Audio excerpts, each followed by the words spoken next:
महाराष्ट्र के यवतमाल जिले के मारेगांव तहसील कार्यालय में खेत रास्तों से जुड़े मामलों में बड़े पैमाने पर आर्थिक लेन देन और किसानों के साथ अन्याय के गंभीर आरोप सामने आए हैं। परेशान किसानों का कहना है कि खेत रास्तों के मामलों में बिना कानूनी जांच और मौके के निरीक्षण के केवल पैसों के आधार पर फैसले किए जा रहे हैं। किसानों के अनुसार मामलतदार कानून और महाराष्ट्र भूमि महसूल अधिनियम के तहत खेत रास्तों के लिए आवेदन दिए जाते हैं, जिनमें निष्पक्ष जांच, दस्तावेजों की पड़ताल और दोनों पक्षों की सुनवाई जरूरी होती है। लेकिन आरोप है कि मारेगांव तहसील कार्यालय में पूरी प्रक्रिया प्रभावित हो चुकी है। किसानों का कहना है कि जो ज्यादा पैसा देता है, फैसला उसी के पक्ष में होता है।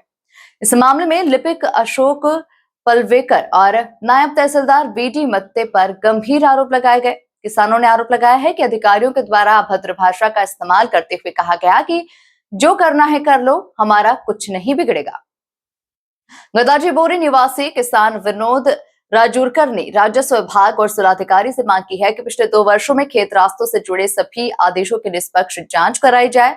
साथ ही दोषी अधिकारियों पर कड़ी कार्रवाई कर पीड़ित किसानों को न्याय दिलाया जाए। किसानों ने चेतावनी दी है कि यदि मामले की निष्पक्ष जांच नहीं हुई तो भारतीय जनता पार्टी की ओर से बड़ा आंदोलन किया जाएगा। संवाददाता दिलदार शेख की रिपोर्ट। शेतकऱ्यावर होत असलेल्या अन्यायाविरोधात ही आज या ठिकाणी आपण पत्रकार परिषद आयोजित केली आहे।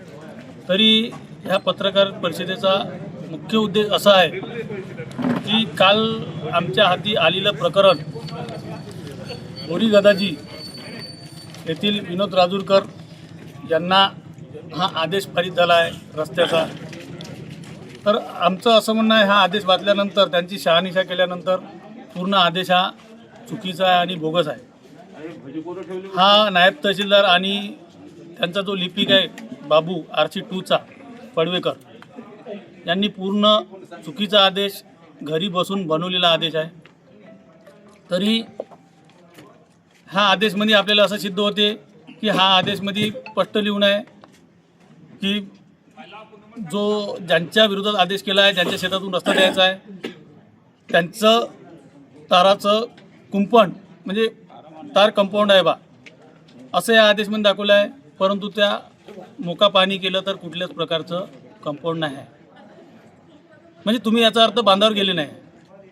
त्यानंतर 26 तारखेला त्यांना बोलवलं की तुमची 26 तारीख आहे, 26 तारखेला तुम्ही पुराव्यानिशी हजर व्हा।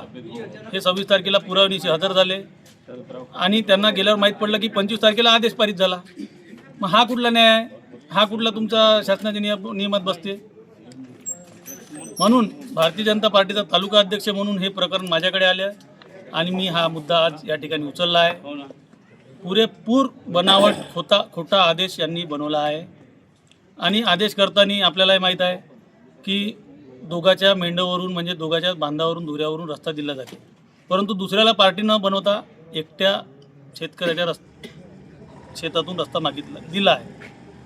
एकट्या शेतकऱ्याच्या शेतातून रस्ता देता येते का? शासनाचा असा कुठला GR आहे का? आमचे मंत्री महोदय माननीय बावनकुळे साहेब यांनी GR काढला, ज्या शेताला रस्ता नाही आहे त्यांना रस्ता द्यावा असा आदेश आहे।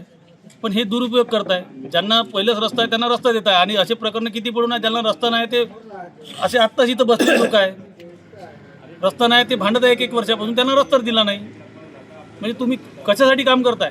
न्याय देण्यासाठी करताय की पैसे घेण्यासाठी करताय? हा एक महत्त्वाचा मुद्दा आहे। म्हणून काल हा आदेश आम्ही मान्य निलावर साहेब तहसीलदार, इथले मुख्य तहसीलदार यांना दाखवला आहे, यांना बोलला आहे, यांच्याशी चर्चा केली आहे।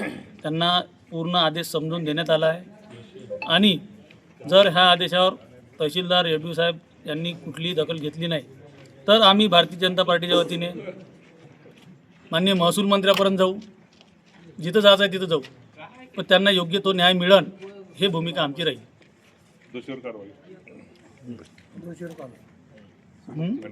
दोषीवर कारवाई होईल त्यांच्या नियमानुसार आणि जर कारवाई नाही झाली, यांना योग्य निर्णय नाही मिळाला तर आम्ही भारतीय जनता पार्टी सर्व शेतकरी, सर्व रस्त्याचे लाभार्थी यांना घेऊन रस्त्यावर उतरीन आणि त्यांच्यासाठी एक मोठं आंदोलन करू आणि त्यांना न्याय मिळवून